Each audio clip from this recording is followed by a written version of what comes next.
জঙ্গলে রাজত্ব করতে হলে আগে জঙ্গল সম্পর্কে ধারণা রাখতে হয়, না হলে শিয়াল কুকুরের দল মিলেই ছিঁড়ে করে খাবে। রাজার রাজ্যে রাজত্ব করতে হলে রাজার সম্পর্কে ধারণা রাখা দরকার। আমি সেই সিংহ যে নিজের হিংস্রতা দেখিয়ে তার রাজত্বের কেন্দ্রস্থল স্থাপন করতে পারি। রইল আমি কেন ছবি দেখে ভয় পেয়েছি।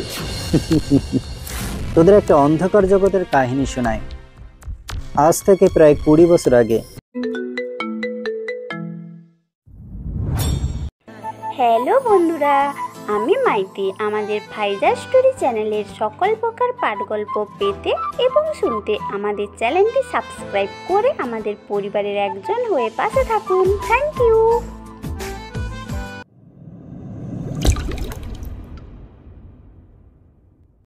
রাজ্য আমার, রাজত্ব করছে অন্যরা।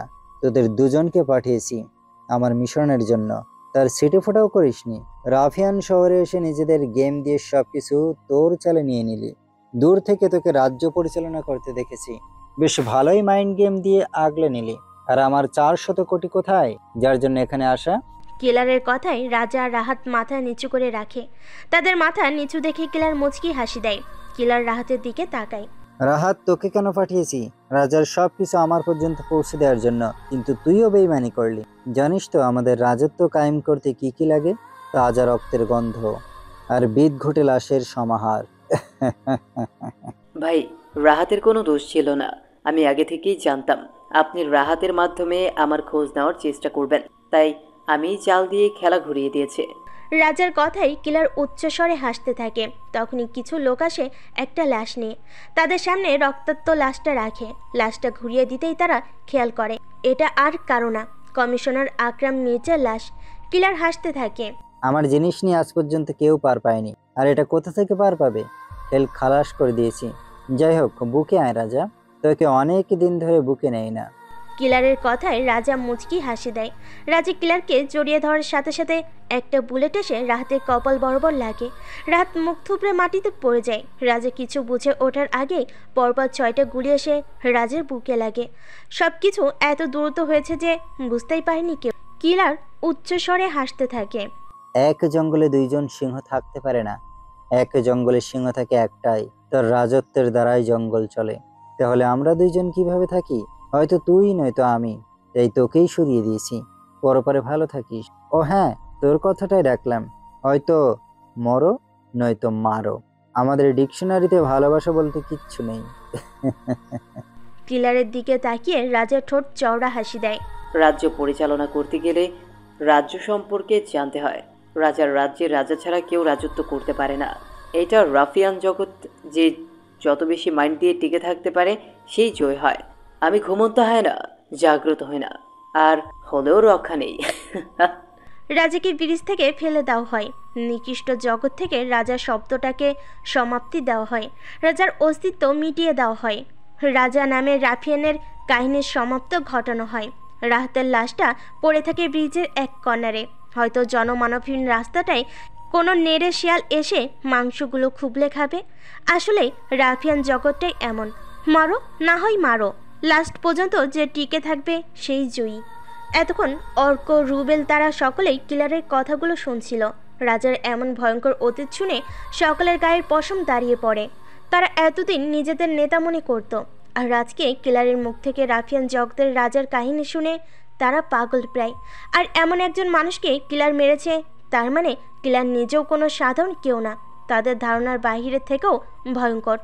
অর্ক প্রশ্ন করে ওঠে, কিলার, আপনার মতে রাজাকে আপনি মেরেছেন নিজ হাতে, তাহলে রুবেল কাকে দেখালো? আর আপনি কেনই বা ভয় পাচ্ছেন? এটাই তো আমার মাথায় আসছে না। আমি পর পর 6টা গুলি রাজার বুকে চালান করেছি, তাহলে এখানে এটা কে? আর নীলাদ্রিতার সাথে রাজার কিসের সম্পর্ক? আর ভয় পাওয়ার কথা বললি না? রাজত্ব করতে গেলে 1000 যুদ্ধ করেও কিন্তু রাজা তার রাজত্ব ঠিক রাখে। আমিও আমার রাজত্ব কায়েমে সফল। রাজাকে যখন ব্রিজ থেকে ফেলে দেব, তখন রাজা বলেছিল, সিংহর গর্জনে বনের সব পশু পাখিগুলো আটকে ওঠে, চিন্তা করে তাকে যেন শিকার না করে ফেলে। সিংহ যদি আঘাতপ্রাপ্ত থাকে তবুও তার কাছে অন্য পশু পাখি আসার দুঃসাহস করে না, কারণ সিংহ হচ্ছে হায়না। আমি সেই হায়না যে এখনো ঘুমন্ত। আসবো কোনো একদিন সেদিন না হয় রাফিয়ান জগতের কালো অধ্যায় উন্মোচন করব। আজকের আকাশে চাঁদ উঠেছে, যাকে বলে পূর্ণিমা চাঁদ। বারান্দায় বসে আকাশের দিকে তাকিয়ে আছে তিলোত্তমা। হুট করে পিছন থেকে নিলয় এসে তাকে জড়িয়ে ধরে।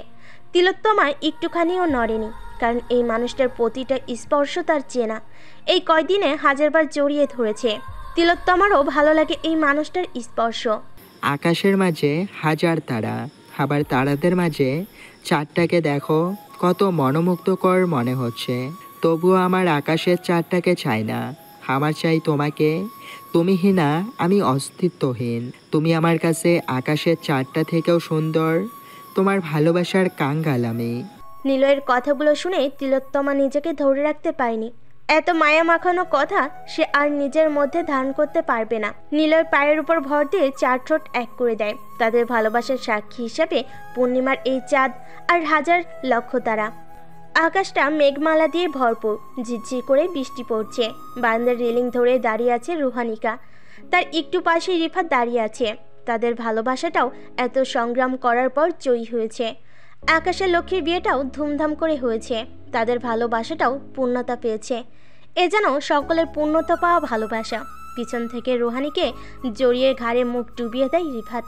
কানের কাছে মুখ নিয়ে ফিসফিস করে বলে, ভালোবাসি লালপরি, অনেক ভালোবাসি। এই কয়দিন আমি তিলে তিলে শেষ হয়ে যাচ্ছিলাম।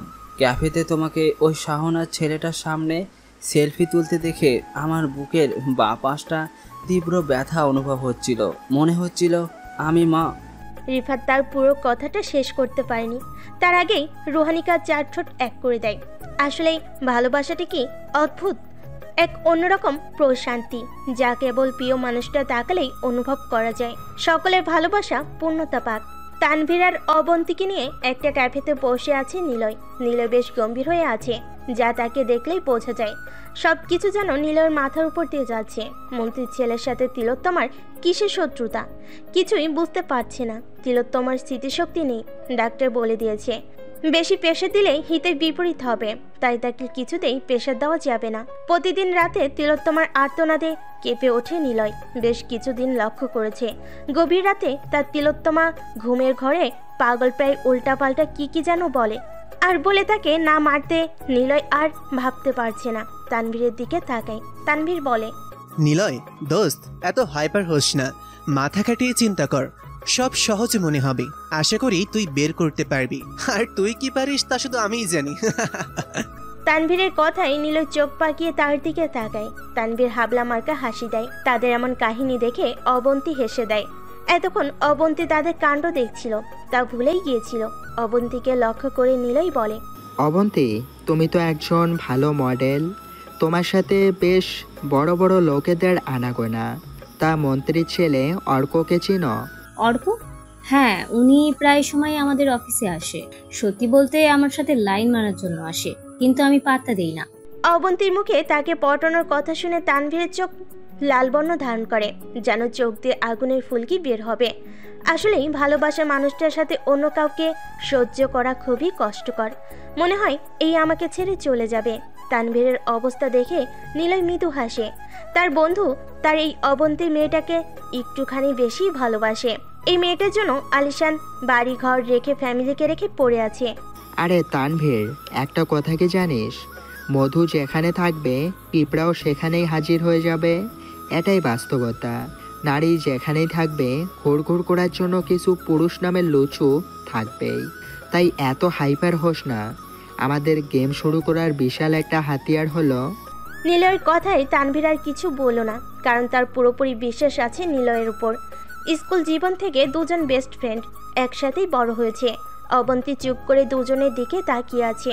কিছুক্ষণ নীরবতার অবসান ঘটিয়ে নিলয় বলল, অবন্তী, তুমি যদি অর্ককে ফোন দিয়ে আসতে বলো, তাহলে কি অর্ক তোমার সাথে দেখা করতে আসবে?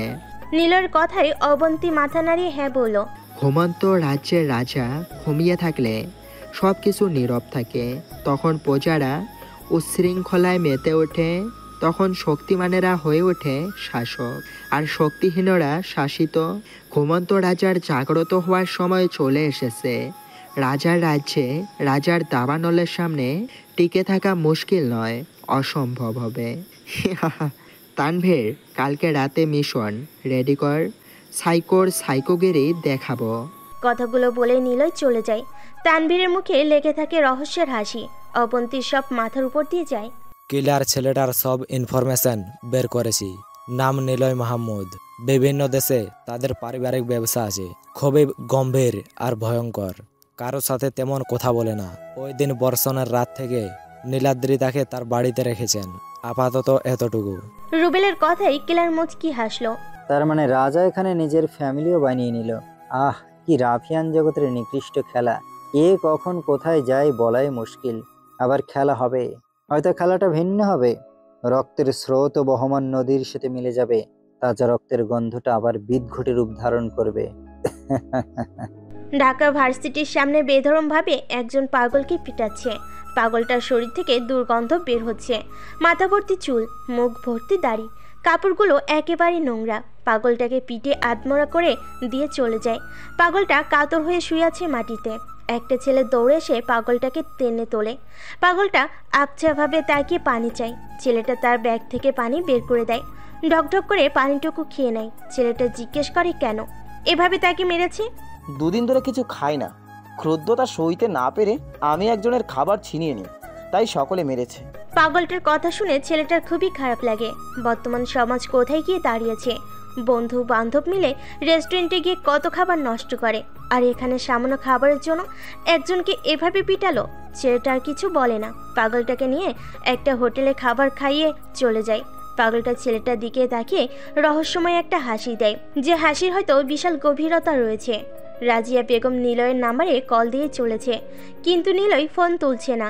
লাগাতার ফোন করার পর ওপর পাশ থেকে নিলয় ফোন রিসিভ করতেই রাজিয়া বেগম কান্না করে দেয় আর বলতে থাকে, নিলয়, তোর তিলোত্তমা আমাকে চিনতে পারছে না, কেমন করছে, কাছে আসতে দিচ্ছে না, তুই তাড়াতাড়ি বাড়ি আয়। রাজিয়া বেগমের কথা শুনে নিলয়ের বুকের বাঁ পাশটায় মোচড় দিয়ে ওঠে। যদি তার তিলোত্তমা তাকেও না চিনে তাহলে কি হবে তার? না, আর ভাবতে পারছে না। আমি এখানে কেন? আমার মা বাবা, আমার মা, আমার বাবা, রুহি, তারা কোথায়? তোমরা কে? তোমরা তাদের মেরে দিয়েছো, তাই না? আমাকে তাদের কাছে নিয়ে চলো। তোমরা তাদের মেরে দিয়েছো, সবাইকে মেরে দিয়েছো। কথাগুলো বলে কান্না ভেঙে পড়ে তিলোত্তমা। নিলয় হন্তদন্ত হয়ে রুমে প্রবেশ করে। দেখে সমগ্র রুমে জিনিসপত্র ছড়িয়ে ছিটিয়ে পড়ে আছে, আর খাটের মাঝ বরাবর তার তিলোত্তমা হাঁটু ভাঁজ করে কান্না করছে। নিলয় মৃদু আওয়াজে ডাক দেয়, তিলোত্তমা। তিলোত্তমা কথাটা কর্ণপাত হতেই চোখ মেলে তাকায়। সামনে দেওয়ালে হেলান দিয়ে থাকা পুষ্টিকে দেখে দৌড়ে ঝাঁপিয়ে পড়ে তার বক্ষে, হাউমাউ করে কান্না করে দেয়। ফুপিয়ে ফুপিয়ে বলে, মিস্টার সাইকো, আপনি কোথায় ছিলেন? আমার তো আপনাকে দরকার, খুব করে দরকার। আমি আপনাকে অনেক খুঁজেছি, অনেক, কিন্তু কোথাও পাইনি। আপনি আমাকে রেখে কোথায় গিয়েছিলেন মিস্টার সাইকো? আমি আপনাকে শহর জুড়ে খুঁজেছি। ওরা আমার বাবা মা আর রুহিকে মেরে দিয়েছে, আমাকেও মারতে আসবে। কথাগুলো বলে তিলোত্তমা হাউমাউ করে কান্না করতে থাকে। নীলের বুকের বাঁ পাশটায় তীব্র ব্যথা অনুভব হতে থাকে। চোখগুলো দিয়ে রক্ত বের হওয়ার উপক্রম। তার তিলোত্তমাকে অনেক কষ্ট দিয়ে ফেলেছে। আর নয়, আজ থেকে ওদের কষ্টের দিন শুরু। তিলোত্তমার মিস্টার সাইকো আসছে। আকাশটা মেঘ দিয়ে সাজানো। সকালের শীতলতার পরিবেশটা বেশ। সকালের প্রকৃতিগুলো অসাধারণ। সৃষ্টিকর্তার সৃষ্টি সম্পর্কে জানতে হলে সকালের সৌন্দর্য উপভোগ করলেই বোঝা যায় সৃষ্টিকর্তা কিভাবে আমাদের জন্য তার সৃষ্টির জগৎ রচয়িতা করেছে। এই কনকনে ঠান্ডায় সকাল সকাল একজনের ফোনে লাগাতার কল বেজে চলেছে। তার কোনো হুঁশ নেই, পরম সুখে ঘুমাচ্ছে। ফোনের আওয়াজে একজন মহিলা ছুটে আসে রুমে। দরজা ধাক্কা দিয়ে বলতে লাগে, মহারানীর এখনো ওঠার সময় হয়নি, বলি বাজে কয়টা সে খেয়াল আছে? ভাব যেমন মেয়েটাকেও তেমন বানিয়েছে, আদর দিয়ে দিয়ে বাদর পরিণত করেছে। নীলিমা বেগমের চিল্লানো শুনে নীলাদ্রিতা আর শুয়ে থাকতে পারেনি। হুড়মুড়িয়ে পাশ থেকে ফোনটা হাতে নিয়ে দেখে 100+ কল, তাও সেটা রুহির ফোন থেকে করা। চোখ কষলে ফোনে তাকিয়ে দেখে 9টা প্রায় বাজে। লাফিয়ে বিছানা থেকে উঠে দরজা খুলে দেখে নীলিমা বেগম কোমরে হাত দিয়ে দাঁড়িয়ে আছে। মাকে দেখে নীলাদ্রিতার উল্টো রেগে বলে, তোমরা কেউ আমাকে ভালোবাসো না, কত বেলা হয়ে গেছে, আমাকে ডাকনি কেন? এখন আমার ভার্সিটি, সরো তো তুমি। নীলাদ্রিতার কাণ্ড দেখে আহনাফ সাহেব হেসে দেয়। মেয়েটা তার চোখের মণি। নীলাদ্রিতার জন্য তারা দুজন পাগল প্রায়। তার এই মেয়ের মাঝে বাচ্চা বাচ্চা একটা ভাব আছে। কোনো কিছু একটু বেশি বলেই গাল ফুলিয়ে কান্না করে দেয়। তাই তারা মেয়েকে কিচ্ছু বলে না। আহনাফ সাহেব তিলোত্তমা শহরের এমপি পদে আছেন। উনি একজন রাজনীতিবিদ, তবে উনি সৎ লোক। আজ পর্যন্ত কারোর অপকার করেননি। রাজনীতির পাশাপাশি উনি একজন ভালো মনের ফটোগ্রাফার, যা শুধু নীলাদ্রিতা নীলিমা বেগমের জানা। মা, আমার দেরি হয়ে যাচ্ছে, আমি ক্যান্টিনে থেকে খেয়ে নিব। কথাটা বলে নীলাদ্রিতা বেরিয়ে পড়ে। নীলিমা বেগম পিছন থেকে অনেক ডাকে, লাভ হয়নি। মেয়ে ওনার প্রচণ্ড জেদি, যা বলে তাই করে। একমাত্র মেয়ে বলে কথা। উনি একটা দীর্ঘশ্বাস ছাড়ে। ভার্সিটির সামনে রুহি দাঁড়িয়ে আছে। নীলাদ্রিতার জন্য তাকে প্রায় সময় এখানে দাঁড়িয়ে থাকতে হয়। একটু পর নীলাদ্রিতা আসতেই রুহি চোখ গরম করে তাকিয়ে বলে, তোকে কতবার কল করেছি, তুই এত কেয়ারলেস কেন নীলাদ্রিতা? প্রতিদিন হাজারখানি কল দিয়ে তোকে ক্যাম্পাসে আনতে হয়। রুহির কথায় নীলাদ্রিতা একগাল হেসে বলে, জানেমান, তুই আমার জন্য অপেক্ষা না করলে কে করবে বল? তুই না আমার জানেমান। নীলাদ্রিতার কথাই রুহি কি বলবে ভেবে পায় না। এভাবে প্রত্যেকবার তাকে ব্ল্যাকমেল করে। তাদের দুজনের মাঝে অনেক ভাব। স্কুল লাইফ থেকে দুজন একসাথে ভার্সিটি পর্যন্ত এসেছে। তাদের আর কোনো ফ্রেন্ড নেই। অবশ্য রুহির একজন বয়ফ্রেন্ড আছে, নাম আবি। ছেলেটা অত্যন্ত ভদ্র। অবশ্য তাদের রিলেশন হওয়াটার মধ্যে বেশিরভাগ অবদান নীলাদ্রিতার। ছেলেটা রুহির পিছনে ঘুরঘুর করত, তা নীলাদ্রিতা বেশ জানত। একদিন ছেলেটাকে ডেকে জিজ্ঞেস করে, নীলাদ্রিতাকে পরপর করে সব বলে দেয়। তখন নীলাদ্রিতা তাদেরকে এক করে দেয়। রুহি, শোন না, আমি না একজনকে দেখে ক্রাশ খেয়েছি। বুঝতে পারছি না, এক দেখাতে আমার মনের মাঝে তার জন্য ফিলিংস চলে এসেছে। ঘুমাতে গেলে তার বৃষ্টিময় মুখটা ভেসে আসে। বল কি করব? নীলাদ্রিতার মুখে প্রেম আলাপ শুনে রুহি বিষম খায়। রুহি এটা কাকে দেখছে যে প্রেম ভালোবাসার ধারে কাছে নেই? তার মুখে আরেকজনের জন্য এমন কথাবার্তা শুনে বিষম না খেয়ে পারল না। রুহি তড়িঘড়ি করে বলে, লাইক সিরিয়াসলি, আমি কি ঠিক শুনতেছি? নীলাদ্রিতা নীলার মুখে ভালোবাসার না? তার ছেলেটার বর্ণনা শুনতে পারি? নীলাদ্রিতা রুহির দিকে চোখ পাকিয়ে তাকায়। তবে রুহি সত্যিটাই বলেছে। আজ পর্যন্ত কোনো ছেলের নাম পর্যন্ত সে বলেনি, আর আজকে এক ছেলেকে নিয়ে ফিলিংস বলে দিল। নিজের উপর রাগ হচ্ছে ভীষণ, তবুও কৌতূহল দমিয়ে রাখতে পারেনি। তার স্বপ্নের নায়কের বর্ণনা দিতে লাগে। সুঠাম দেহি যুবক, জিম করা বডি, ঠোঁটগুলোতে লাল আভা, চোখের মণিগুলোতে হালকা বাদামি ভাব, এক কথায় চোখ ফেরানো মুশকিল।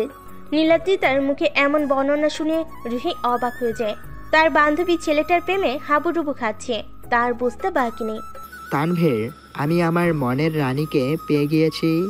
আমি যে শহরটাকে ঘৃণা করতাম, যে শহরটাতে গেলে নিজেকে ধুলো মিশ্রিত মনে করতাম, যে শহর থেকে পালিয়ে বেড়াতাম, সে শহরে আমি আমার ভালোবাসার খোঁজ পেয়েছি।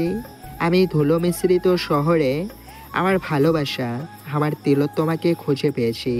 আজ থেকে তিলোত্তমা শহরে সকল ব্যবসার ডিল আমি করব। রিফাত দাদা ভাইয়াকে বলে দিস। নীলয়ের কথাই তানভীর হেসে দেয়। তার গম্ভীর বন্ধুটাও প্রেমে পড়েছে অবশেষে। তানভীর আর কিছু বলে না, মুচকি হাসি দিয়ে চলে যায়। মন্ত্রী ইসাক বসে আছেন সোফায়, বেশ চিন্তিত মনে হচ্ছে। ছেলেটা তার একেবারে উচ্ছৃঙ্খল হয়ে গেছে, এখন তার নিজের আয়ত্তে নেই। রাতভর বাহিরে চলাচল করে, বাজে নেশায় নিয়ে গেছে। উনি একজন ভালো মানুষ, কিন্তু ছেলেটা এমন হলো কেন? আর কিছু চিন্তা করতে পারছে না। স্ত্রীকে কতগুলো কথা শোনায়। তোমার জন্য আজ তোমার ছেলেটা এমন হয়েছে। তোমার ছেলে তোমার আশকারা পেয়ে পেয়ে আজ আমাদের কথার অবাধ্য। একদিন বুঝবে আর ছেলের করা কাজের জন্য হাহাকার করবে।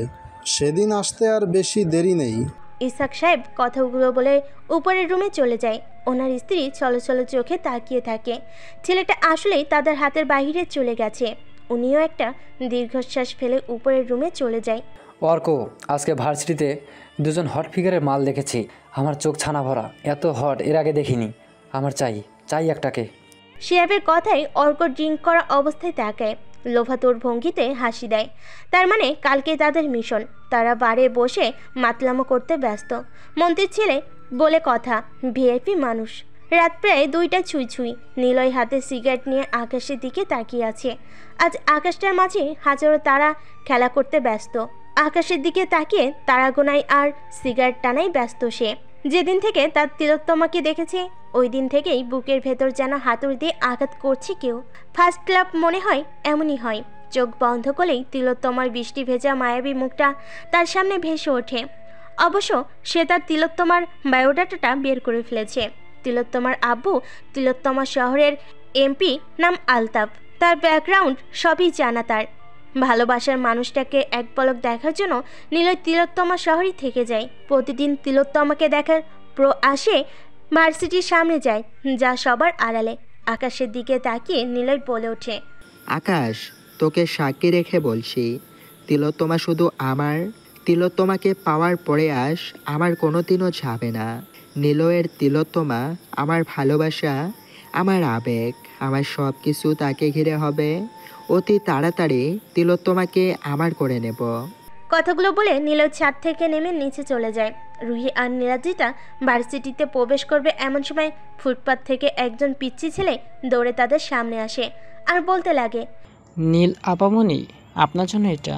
ছেলেটার দিকে তারা দুজন ঘুরে তাকায়। ছেলেটার হাতে একগুচ্ছ গোলাপ ফুল। তার নীলাদ্রিতার দিকে ধরে রেখেছে। নীলাদ্রিতা আর রুহি বেশ অবাক হয়, কারণ তাদের মাঝে কেউ নীল না।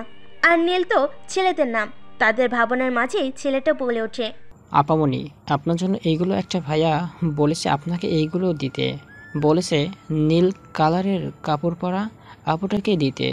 আর এইখানে আপনি ছাড়া আর কেউ নাই, তাই এগুলো আপনার। কথাগুলো বলে ছেলেটা নীলাদ্রিতার হাতে ফুলের গুচ্ছ ধরিয়ে দিয়ে চলে যায়। তারা দুজন এতক্ষণ ঘোরের মধ্যে ছিল। হুশ ফিরতে ফিরতে ছেলেটা চলে যায়। নীলাদ্রিতা ফুলগুলোর দিকে ভালো করে তাকায়। ফুলের বুকের সাথে একটা চিঠি। নীলাদ্রিতা চিঠিটা খুলে, প্রিয় তিলোত্তমা, হয়তো বলবেন আমি তো তিলোত্তমা না, তবে আপনি কি জানেন আপনার নামটা আমি তিলোত্তমা রেখেছি।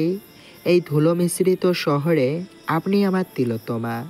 আপনার বৃষ্টি ভেজা মুখপানে তাকিয়ে আমি আমার অতীত, বর্তমান, এমনকি ভবিষ্যৎ ভুলতে বসেছিলাম। আপনার মাঝে আমি নিজেকে হারিয়ে ফেলেছি। আপনাকে আমার খুব দরকার।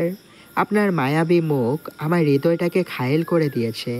আপনার ডাগর ডাগর আখি যুগল আমাকে আপনাতে নেশাক্ত করে দিয়েছে। আপনি হবেন আমার ভালো লাগার কারণ।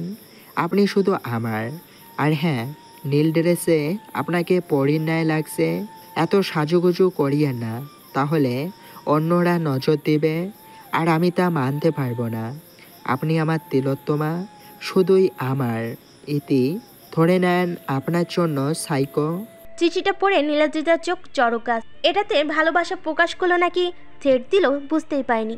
নীলাদ্রিতার কাছ থেকে চিঠিটা নিয়ে রুহি পড়ে মাথায় হাত দিয়ে বলতে থাকে, নীলাদ্রিতা তোকে থ্রেট দিল নাকি প্রেম প্রস্তাব বুঝতে পারছি না।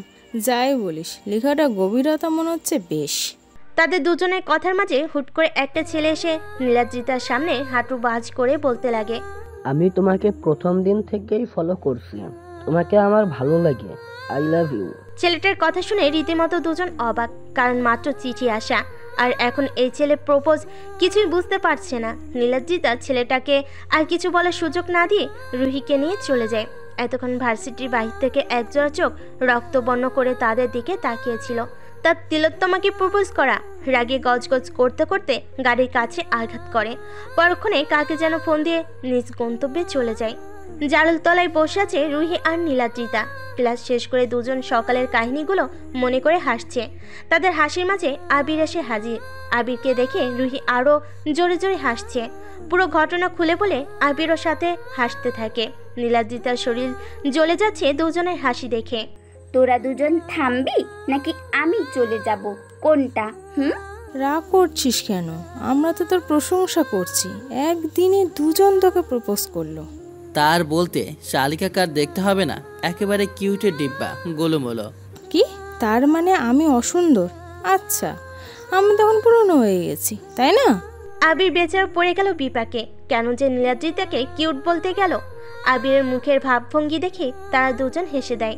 তাদের হাসাহাসির মাঝে হুড়মুড়িয়ে সকালে প্রপোজ করা ছেলেটা হাতে ব্যান্ডেজ, মাথায় ব্যান্ডেজ পরে আসে। দেখে মনে হচ্ছে ইচ্ছে মতো কেউ মেরেছে। ছেলেটার এই অবস্থা দেখে তারা আশ্চর্য, কারণ সকালে তো ভালো ছিল। তাদের কাউকে কথা বলার সুযোগ না দিয়ে ছেলেটা বলে, আম্মু আমাকে মাফ করে দেন, আর জীবনও আপনার দিকে তাকানো দূরের, এই ভার্সিটি ছেড়ে দেব। আপনার উনি ভয়ঙ্কর হায় না, এই নেন এটা, আমি আসি, আসসালামু আলাইকুম। কথাগুলো বলে ছেলেটা চলে যায়। তাদের তিনজনের মাথার উপর দিয়ে গেল, তবে ছেলেটা একটা খাম দিয়ে যায়। নীলাদ্রিতা খামটা খুলে পড়তে লাগে। প্রিয় তিলোত্তমা, বলেছিলাম না আপনি শুধু আমার, আপনাকে শুধু আমি দেখব। আপনার আশেপাশে আমি কোনো ছেলেকে সহ্য করব না। আপনার মাঝে আমার প্রাণ ভ্রমরা লুকায়িত। আমি চাই না আপনার মন আমাকে ছাড়া অন্য কাউকে নিয়ে ভাবতে। আপনার ভালোবাসা শুধু আমার জন্য হওয়া চাই, আর কারোর জন্য না। আমি চাই না আপনাকে নিয়ে কেউ চিন্তা পর্যন্ত করুক। আমি চাই আপনার আত্মা, আপনার মন, আপনার সব কিছুতে আমি থাকি। আর আমি চাই আপনার মনের মাঝেই থাকতে। আর এই দুনিয়ার মধ্যে এমন কোনো জায়গা নেই আমি জীবিত থাকবো আপনাকে ছাড়া। আর এই ছেলে আপনাকে প্রপোজ করেছে, কিভাবে ছেড়ে দিই বলুন? তাই আজকে একটু দিয়েছি আপনার দিকে। কেউ চোখ বড় করে তাকালেও তার চোখ উপড়ে দিব। আপনি শুধু আমার, শুধুই আমার। চিঠিটা পড়ে নীলাদ্রিতার মুখ দিয়ে বের হয়ে আসে মিস্টার সাইকো। ঠোঁটের কোণে হাসি ফুটে ওঠে। রুহি আর আবির হাবলার মতো তাকিয়ে থাকে। রুহি চিঠি নিয়ে পড়ে। সেও রীতিমতো অবাক। তার মানে তার বান্ধবীর জীবনে মিলনের আগমন ঘটেছে। রাত 2টা ছুঁই ছুঁই। বারে বসে লাগাতার ড্রিঙ্কস করে যাচ্ছে অর্ক। এগুলো তার নিত্যদিনের কাজ। প্রতিদিন নতুন নতুন নারীর শরীর নিয়ে খেলা করাটা তার রুটিন। সাথে তো বন্ধু বান্ধব আছে, সবগুলো বড়লোক বাবার বিগড়ে যাওয়া সন্তান। সে অর্কের কাছে ঘেঁষে বলে, অর্ক, ভার্সিটির দুজন পরীর কথা বলেছিলাম মনে আছে? তা কবে সেগুলোকে আমাদের বিছানায় আনবো? শিয়াবের কথাই অর্ক তার দিকে ঘুরে বাঁকা হাসি দিয়ে বলে, খুব তাড়াতাড়ি, তবে কিলারের দেওয়া কাজটা কমপ্লিট করে নেয়, না হলে ঝামেলা হবে। আমাদের উপর বিশ্বাস করে কাজটা দিয়েছি। কয়েকদিন পর ভার্সিটিতে ফাংশন হবে, কিলারকে ইনভাইট করা হয়েছে। সবাই জানবে মানবতার ফেরিয়াওয়ালা, দুঃখী জনগণের পাশে দাঁড়ানো রাজ মাহমুদ ওরফে বিজনেসম্যান আসবে। আর কালো দুনিয়া রাজা তা কেউ জানে না। অর্কের কথায় শিয়াব চোখ বড় বড় করে তাকিয়ে থাকে, কারণ কিলারের কথা তারা সবাই শুনেছে। কিন্তু বিজনেসম্যান রাজ মাহমুদ কিলার তা আজ জানলো তারা। কালো দুনিয়ার কিলার নাম বলে সবাই চিনে। ভয়ঙ্কর হায়না একজন, আর সমাজে তাকে শান্ত ভদ্র সমাজসেবক হিসেবে জানে চেনে। সে আবার মেনে নিতে পারছে না। অর্ক সব কিছু বলে তাদের। আজকে ভার্সিটিতে বিশাল অনুষ্ঠান। শহরের নামকরা বিজনেসম্যান রাজ মাহমুদ আসবে। ভার্সিটির সকলেই হই হুল্লোড়ে মেতে ওঠে, কারণ রাজ মাহমুদ উনি বয়সে নাকি বড়, কিন্তু দেখতে একেবারে চকলেট বয়। আজকে রাজ মাহমুদ আসার কথা ভার্সিটিতে। রুহি আর নীলাদ্রিতা শাড়ি পরেছে। নীলাদ্রিতা নীল কালারের একটা শাড়ি পরেছে, আর রুহি কালো কালারের। একেবারে দুজনকে পরি লাগছে। আবি তো রুহির পিছনে পড়ে আছে, যদি কোনো ছেলে রুহির সাথে লাইন মারার চেষ্টা করে তার জন্য। আবিরের কাণ্ড দেখে দুজন হেসে গড়গড়ি খাওয়ার উপক্রম। অনুষ্ঠান শুরু হয়ে গেছে। প্রধান অতিথি রাজ মাহমুদ স্টেজে বসে আছে। একে একে সবাই পারফরমেন্স করছে। সবার লাস্টে নীলাদ্রিতার ডাক পড়ে স্টেজে নৃত্য করার জন্য। নীলাদ্রিতা অবাক, তার নাম তো সে দেয়নি, তাহলে কে দিল? রুহির দিকে তাকাতেই বুঝতে পারে, কারণ রুহি মিটিমিটি হাসছে। তার মানে রুহির কাজ এটা। চোখ গরম করে তাকাতেই আবার নীলাদ্রিতার ডাক পড়ে। নিজের অনিচ্ছা সত্ত্বেও নৃত্য করতে হয় নীলাদ্রিতাকে। নীলাদ্রিতা যখন স্টেজে ওঠে তখন রাজ ফোনের দিকে মুখ করে রাখে। রোমান্টিক একটা গান প্লে করে। গানের সাথে নীলাদ্রিতার পারফরমেন্স এতটা ভালো ছিল, ভার্সিটির সকলেই করতালি দিতে লাগলো। এতক্ষণ রাজ এক ধ্যানে নীলাদ্রিতার দিকে তাকিয়েছিল। বুকের বাঁ পাশে হাত দিয়ে বসে থাকে আর মনে মনে বলতে লাগে, এই এলোকেশী তুমি আমার, এই রাজ মাহমুদের তুমি। তোমার নৃত্য আমাকে আকৃষ্ট করে দিয়েছে। তোমাকে পেতে আমি সব কিছু শেষ করতে রাজি। কথাগুলো বলে বাঁকা হেসে স্টেজ থেকে সুরসুর করে চলে যায়। এদিকে নীলাদ্রিতার দিকে দুজোড়া চোখ লোভাতুর দৃষ্টিতে তাকিয়ে আছে। বাঁকা হেসে বলে, তুমি আমার বিছানার না, আমার ঘরের রানী হবে। বেশ কিছুদিন চলে যায়, সব কিছুই আগের মতো। তবে কিছু মানুষের মাঝে পরিবর্তন আছে। রাজ এখন প্রতিদিন খোঁজ খবর নেয় নীলাদ্রিতার। অর্ক ফোন দিয়ে আটতে ব্যস্ত। কিভাবে নীলাদ্রিতাকে পাবে সব কিছুই আস্তে আস্তে করতে হবে। আজ আকাশটা মেঘালয়, ঝিরঝির বৃষ্টি, বাতাস বয়ে চলেছে। আজকে নীলাদ্রিতা আসেনি আর বেশ কয়েকদিন আসতে পারবে না, কারণ তার মামা বাড়ি গিয়েছে। রুহি আর রাবির জারুলতলায় বসে আছে। তখনই তাদের সামনে আসে শিহাব। হে গার্ল, কেমন আছো? রুহি আর রাবির হাসাহাসি করছিল। তখনই শিহাবের ডাকে সেদিকে তাকায়। শিহাবের কথাই পাত্তা না দিয়ে তারা তাদের কথা বলাই ব্যস্ত। শিহাব এটাকে অপমানজনক মনে করে আবার ডাকে, কিন্তু রুহি পাত্তা দেয় না। এবার শিহাব কথা ছাড়া রুহিকে তার দিকে ঘুরিয়ে গালে কিস করতে বসে।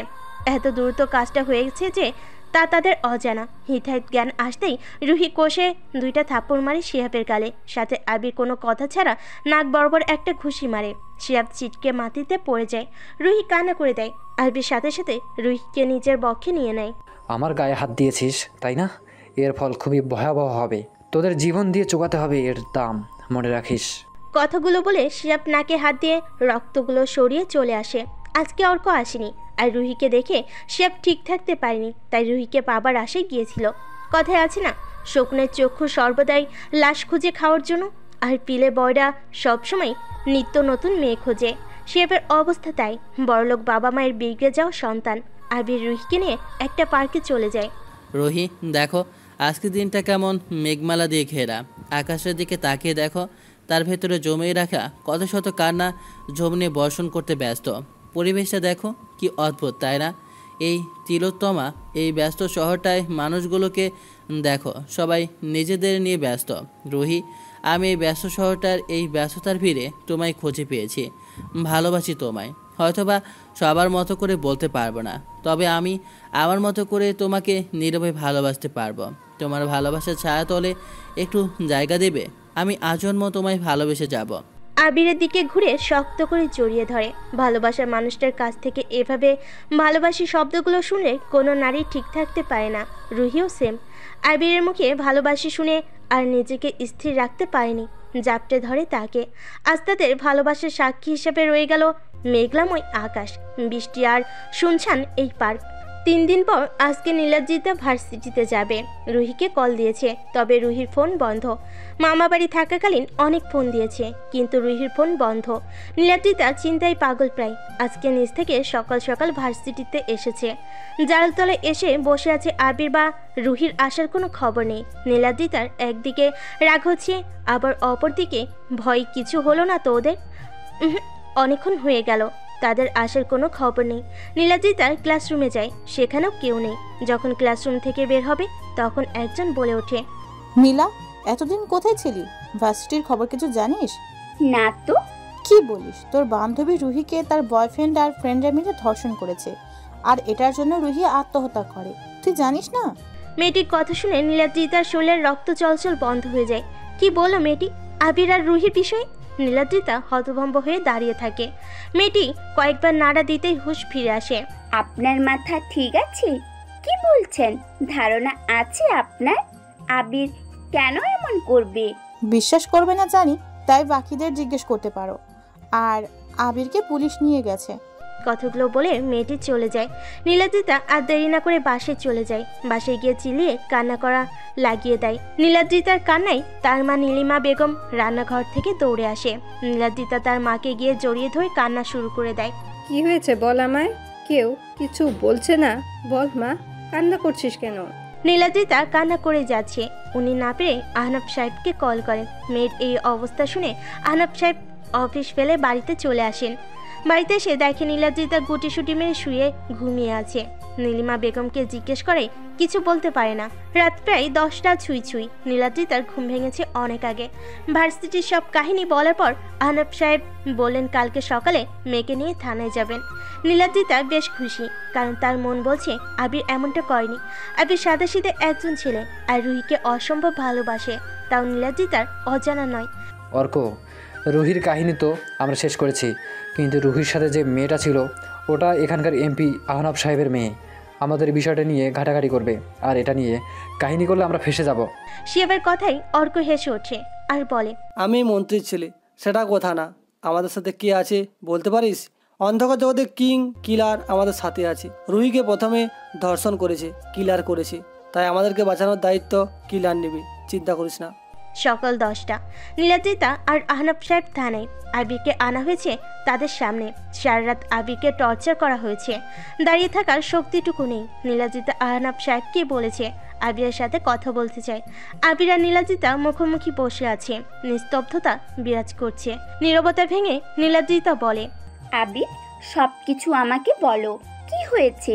আমি জানি তুমি কিচ্ছু করনি, তবুও আমাকে জানতে হয় কি হয়েছে। সব কিছু বলো। আমি বললেই তুমি বিশ্বাস করবে না নীলাদ্রিতা, আর আমি এখন দোষী, তাই আমাকে আমার মতো ছেড়ে দাও। তুমি জানো তুমি কি বলছো? আবির, আমি জানি তুমি কিচ্ছু করনি। তুমি রুহিকে কতটুকু ভালোবাসো তা আমি খুব ভালো করেই জানি।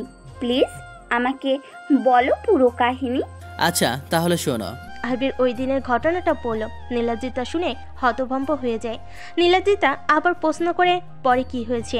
আবির আবার বলতে লাগে, আমি আর রুহি ভার্সিটি এসে ক্লাস শেষ করে যখন রাস্তা পার হব তখনই একটা গাড়ি এসে আমাদের দুজনকে তুলে নিয়ে যায়। ঘটনা এত তাড়াতাড়ি হয়েছে আমরা বুঝে ওঠার আগেই আমাদেরকে অজ্ঞান করে ফেলে। যখন আমার হোশ আসে দেখি আমাকে একটা চেয়ারে বেঁধে রাখা হয়েছে আর তার পাশে রুহি। শালা মদার, আমাকে মেরেছিলি তাই না? এখন তোর সামনে আমরা সবাই মিলে ভোগ করব, দেখব কি করিস। অর্ক, কে শুরু করবে, আমি নাকি তুই? আরে শান্ত হ, আমি বা তুই কেউ শুরু করবো না। শুরু তো করবে কিলার। একটু পরেই একজনের আগমন ঘটে। তাকে দেখে আমার মাথা ঘুরে যাওয়ার অবস্থা, কারণ সে আর কেউ না, বিজনেসম্যান রাজ মাহমুদ ছিল। আর অর্ক তাকেই কিলার বলেছে, তার মানে অন্ধকার জগতের কিং রাজ মাহমুদ। তারা সকলেই একের পর এক রুহির সাথে। আবির আর কিছু বলতে পারে না। চোখ দিয়ে অনবরত পানি পড়ছে। নীলাদ্রিতার চোখেও পানি। সাইডে দাঁড়িয়ে আহনাব সাহেবও সব শুনেছে। তারা আমাকে ঘুমের ওষুধ দিয়ে রুহির সাথে পিকচার তোলে। এটাই পুলিশ পেয়ে আমাকে দোষী মনে করে। আমি দোষী, নিজের ভালোবাসাকে বাঁচাতে পারিনি। আমি অপরাধী, আমার ফাঁসি হওয়া উচিত। আমি বাঁচতে চাই না। আবিরের পাগলামি দেখে নীলাদ্রিতা বের হয়ে আসে।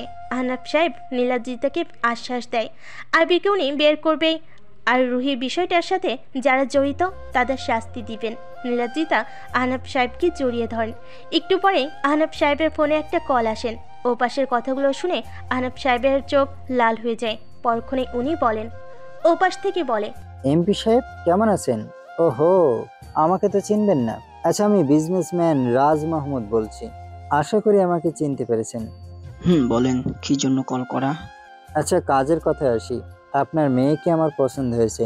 আমি আপনার মেয়েকে বিয়ে করতে চাই। হয়তো আপনার মেয়েকে বিয়ে করব বলেই এখন আমি কুমারা।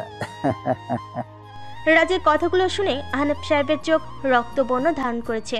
রাজ প্রায় আহনাব সাহেবের বয়সী, তা উনি আগে থেকেই জানে। আর এখন তো রাজের কুকীর্তি সব সামনে এসেই গেল। কালো দুনিয়ার কিং কিলার স্বয়ং রাজ মাহমুদ ওরফে ছদ্মবেশী বিজনেসম্যান।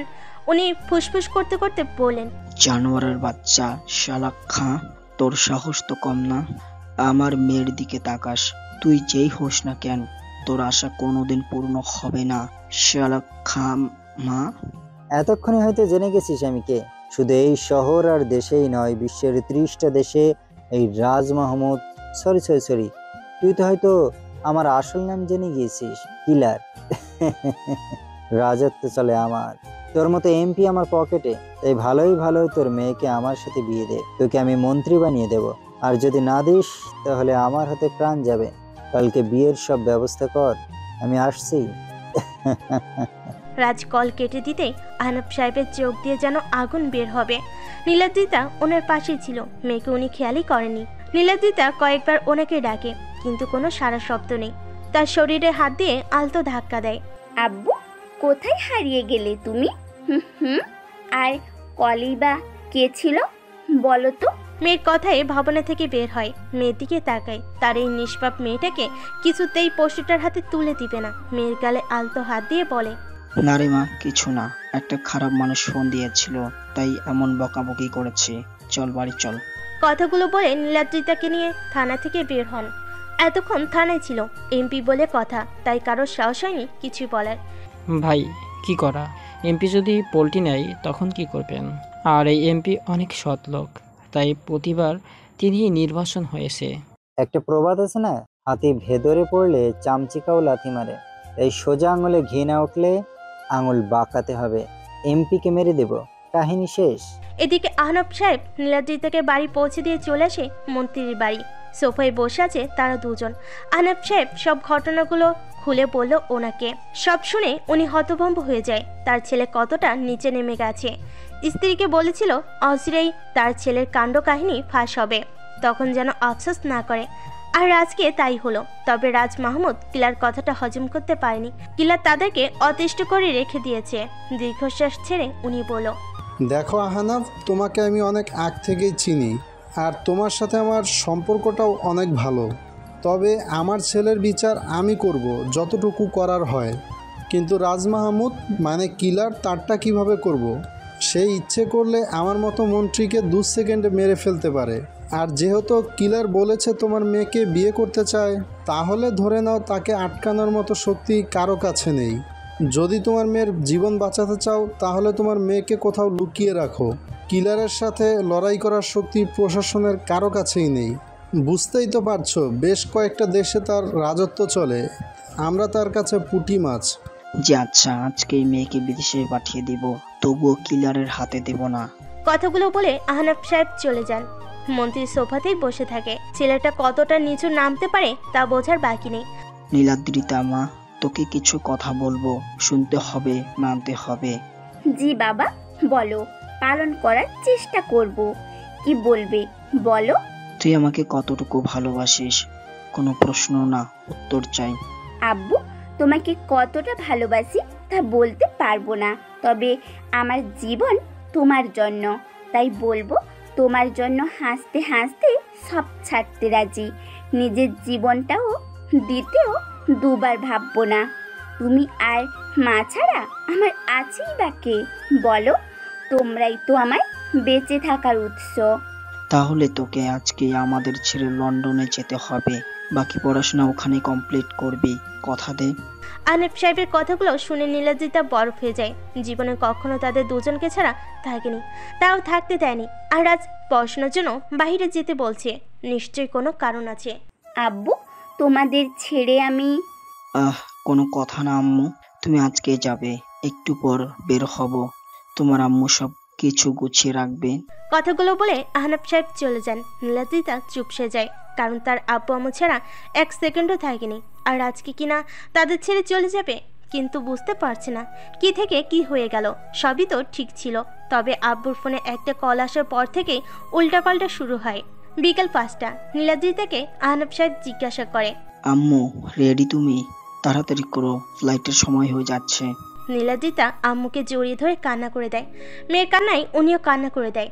এদিকে আহনাব সাহেব তাড়াহুড়ো করছে নীলাদ্রিতাকে নিয়ে যখন বের হবে তখনই। শ্বশুর মশাই, এত তাড়া কিসের? আমাকেও নিয়ে যান। একমাত্র জামাই বলে কথা। জঙ্গলের কেউ আগমন করার পূর্বেই সিংহের কানে খবর চলে যায়, বিকজ সে জঙ্গলের রাজা। আর তুই আমার রাজ্য থেকে আমার জিনিসকে দূরে পাঠানোর ব্যবস্থা করছিস। কথাগুলো বলে কিলার আহনাব সাহেবের গলা চেপে ধরে। নীলাদ্রিতা আর নীলিমা বেগম চিল্লিয়ে যাচ্ছে, একটু পর ছেড়ে দেয়। তুই যা করবি করে নে, আমার মেয়েটাকে তোর মতো লম্পট খুনির হাতে কোনোভাবেই বিয়ে দেব না। তুই বাধা দিবি, তাই না? তুই বাধা দিবি, আর যদি তুই না থাকিস তখন কেমন হবে? কথাটা বলে কিলার পিস্তল বের করে আহনাব সাহেবের কপালে শুট করে দেয়। আহনাব সাহেবের নিথ দেহ ফুলরে পড়ে থাকে। নীলিমা বেগম চিলিয়ে ওঠে চোখের সামনে স্বামীর লাশ দেখে। নীলাদ্রিতা স্তব্ধ হয়ে যায়, আহনাব সাহেবের লাশের দিকে তাকিয়ে থাকে। কিলার কোনো প্রমাণ রাখতে চায় না। নীলিমা বেগমের দিকে পিস্তল তাক করে আবার কি মনে করে নামিয়ে নেয়, আর তার লোকেদের বলে নীলিমা বেগমকে নিয়ে যেতে। কিলার নীলাদ্রিতাকে টাচ করতে ছিটকে দূরে সরে যায়। আপনি খুনি, আমার বান্ধবী, আমার আব্বুর, এদের খুনি। কি দোষ করেছিল তারা? আপনি তাদের মেরে ফেললেন। আমি ক্ষমা করব না আপনাকে, আমি পুলিশের কাছে যাব। এগুলো বলে নীলাদ্রিতা ফ্লোরে বসে কান্না করতে থাকে। তখনই তার মনে আসে চিঠির কথা। প্রিয় তিলোত্তমা, বলেছিলাম না আপনি শুধু আমার, আপনাকে শুধু আমি দেখব। আপনার আশেপাশে আমি কোনো ছেলেকে সহ্য করব না। আপনার মাঝে আমার প্রাণ ভমরা লুকায়িত। আমি চাই না আপনার মন আমাকে ছাড়া অন্য কাউকে নিয়ে ভাবুক। আপনার ভালোবাসা শুধু আমার জন্য হওয়া চাই। আর কারোর জন্য না। আমি চাই না আপনাকে নিয়ে কেউ চিন্তা পর্যন্ত করুক। আমি চাই আপনার আত্মা, আপনার মন, আপনার সব কিছুতেই আমি থাকি। আর আমি চাই আপনার মনের মাঝেই থাকতে। আর এই দুনিয়ার মধ্যে এমন কোনো জায়গা নেই আমি জীবিত থাকব আপনাকে ছাড়া। আর এই ছেলে আপনাকে প্রপোজ করেছে, কিভাবে ছেড়ে দিই বলুন?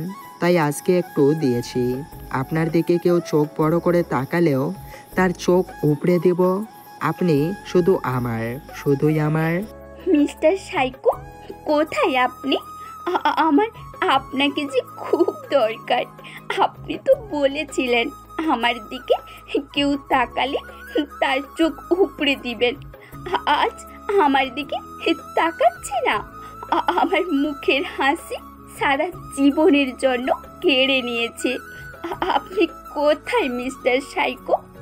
আমার যে আপনাকে খুব দরকার, খুব। কথাগুলো বলে নীলাদ্রিতা কান্নায় ভেঙে পড়ে। তখনই কিলার নীলাদ্রিতাকে টান দিয়ে তার বাহুর জড়ে নিয়ে নেয় আর বলে, আমার থেকে তোমাকে কেড়ে নেবে এমন সাহসের মানুষ এখনো পৃথিবীতে জন্মগ্রহণ করেনি। এখানে আমার রাজত্ব চলে। সে একদিন না একদিন আসবে। আমার মিস্টার সাইকো আসবে, আমাকে খুঁজে বের করবে। সেদিন হবে তোর শেষ দিন। আমার দিকে যে চোখ তুলে তাকিয়েছিল তার চোখ উপড়ে নিয়েছে। আর তুই তো আমার মুখের হাসি কেড়ে নিয়েছিস। চিন্তা কর তোর কি করবে।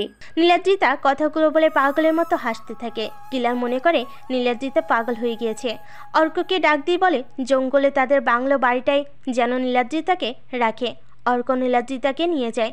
এভাবে প্রায় 1 বছর চলে যায়। নীলাদ্রিতাকে জঙ্গলের বাড়িটাই আটকে রাখে। তিলোত্তমা, আমি তোমাকে ভালোবাসি, অনেক অনেক ভালোবাসি। তোমার চোখের মায়ায় পড়ে গিয়েছি।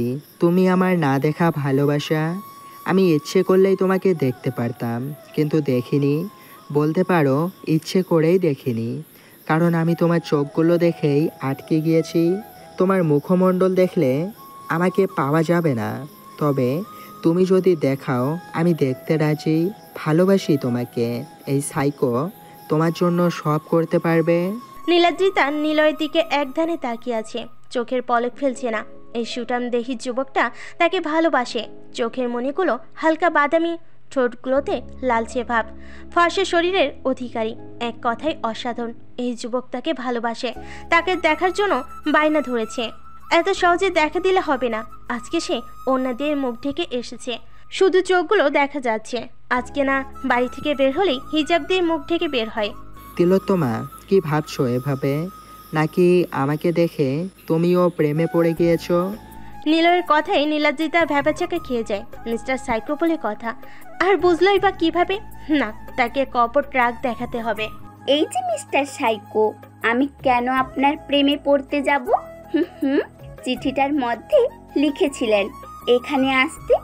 আর কি কালি দিয়ে লিখেছেন যে আমি পড়ার পরই লেখাটা গায়েব হয়ে গিয়েছিল।